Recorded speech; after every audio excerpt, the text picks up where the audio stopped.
my friends, this is Inept Soul, and today I'm going to talk about the case where a 19-year-old boy murdered a woman because he wanted to make a murder-suicide snuff film.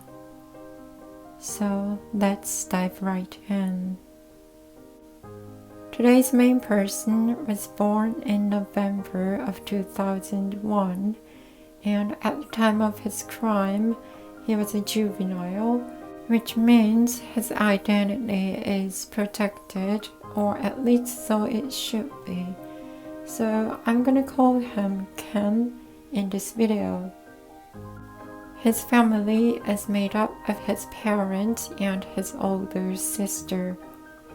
And growing up, he was a normal, healthy kid. He was a member of a middle school soccer team. Apparently, he was not really good at it, but still, he liked it. Anyway, he graduated from middle school in the March of 2017 and started high school in the April. While in high school, he found his religion and became really religious. So much so that he eventually started telling his classmates how great it is and started asking if they were interested in it. His classmates thought he was a bit weird and he had a hard time fitting in. He would tell his parents that he was being bullied in the school, but according to his classmates, he was not. And actually, it was Ken that was being mean to his classmates. His classmates figured that because Ken was a bit insecure, he probably felt like he was being bullied, despite the fact that they were not doing anything to him. So basically, he was being paranoid. This whole situation in the school was too much for him, and he stopped going to the high school, and eventually he quit school. After he quit school, he updated his profile on his Messenger app, and there he said, "I've already blocked everyone from the high school, but if your account hasn't been blocked yet, block me right now, or I'm gonna put a curse on you and you're gonna die from cancer." Also, these are specifically for one of his classmates, A, and it goes, "A is gonna be blind. A, if I ever gonna see you again, I'll punch you." So you can tell that he really didn't like his classmates, especially this classmate A.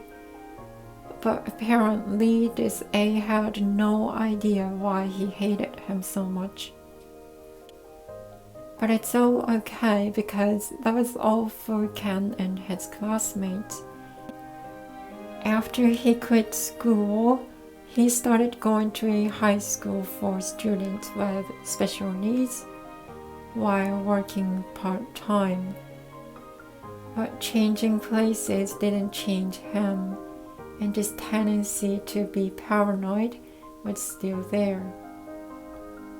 Though it seems like he was doing fine in the new school, not so much at the work. He would yell at his coworkers for unreasonable reasons, and he would be not so friendly to his coworkers. He would make mistakes, and when his boss finds them out, he would yell at his boss as well. Because of his attitude, no one wanted to work with him, and he didn't want to work with them either. So he kept changing his part-time jobs in less than 6 months. Eventually, he figured that he wanted to join the self-defense forces, which is almost like the military. So he took the entrance exams twice, but he failed both. In the March of 2020, he graduated from high school, and now he didn't know what to do. His father suggested to him that he should be a caregiver. Ken decided to take that suggestion, and in May of 2020, he started working at a nursing home. But the thing is, he always had a hard time getting along with people around him. And the caregiver is all about being nice to people. This job was obviously not for him. Apparently, he would always wear his earphones during work, explaining earphones helped him to keep unwanted thoughts away. Only himself knows what those unwanted thoughts were all about. But his boss didn't like this and told him not to wear headphones and pay more attention to his patients, but he wouldn't listen to him. His boss didn't know what to do, and he even suggested to him that he should see a psychiatrist. Soon Ken figured that this job was not for him, and in less than 3 months he quit. After that, he worked part-time, but every time it was the same story. Troubles with the coworkers, and quit in less than 3 months. And eventually he stopped working. So then he had a lot of time to kill. And he used this time on his new interest, which was watching snuff films on the internet. Just so you know, with snuff films, I mean realistic but fake footage of murders or suicides.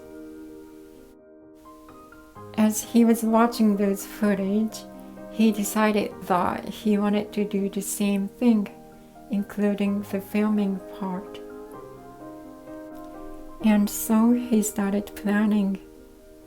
His plan was to call a sex worker in a hotel room and murder her and then kill himself. Later, he told the police that he thought sex workers were worthless and didn't need to exist. On June 1st, 2021, Ken checked in at a hotel in Tachikawa City, Tokyo, and called a 31-year-old woman named Komichi in his room. Unsuspecting Komichi went to his room, and before she got down to the business, she spotted a hidden camera. Komichi thought he was wanting to secretly film this experience, and she was uncomfortable with that. So she called the hotel front desk, explaining she was being filmed without her consent, and she needed help right away. So the hotel staff who took this call, I'm gonna call him Akira, hurried to his room. But before he got there, Ken had already stabbed Komichi more than 70 times with a kitchen knife with 20-centimeter blade. This sudden attack took her by surprise, and she couldn't fight back. A few minutes later, Akira came to Ken's room after the call. Akira had no idea that the person he just talked on the phone is being murdered in the room, so he tried to enter the room. Ken noticed someone was trying to get in, so he ran out of the room and met Akira. Ken then stabbed Akira once in his stomach and fled the scene. Having been stabbed, Akira managed to call the police. This was at around 15:45. The police hurried to the hotel and found Komichi and Akira both bloody and unresponsive. Both were rushed to a hospital, but Komichi died later that day. Akira, the hotel staff, suffered an injury that took 3 months to heal.